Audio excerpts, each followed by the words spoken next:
3 மாதங்களுக்காவது தாவேகா ஆட்சி நீடிக்குமா என்ற நிலை உருவாகி இருப்பதாக திமுக தலைவர் மு.க.ஸ்டாலின் கூறினார். சென்னை அண்ணா அறிவாலயத்தில் மாற்றுக் கட்சியினர் திமுகவில் இணையும் விழா நடைபெற்றது.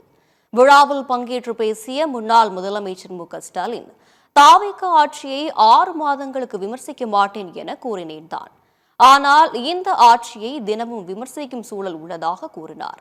எதிர்க்கட்சியாக இருக்கும்போதுதான் திமுகவிற்கு வேலை அதிகமாக இருக்கும் எனவும் கூறியவர், 3 மாதங்களுக்காவது தாவேகா ஆட்சி நீடிக்குமா என்ற கேள்வி உருவாகி இருப்பதாகவும் அவர் தெரிவித்துள்ளார். இன்றைக்கு நாட்டில் நடந்து கொண்டிருக்கக்கூடிய ஒரு ஆட்சி எப்படிப்பட்ட ஆட்சி என்பதை பற்றியெல்லாம் நான் அதிகம் சொல்ல வேண்டிய அவசியம் இல்லை.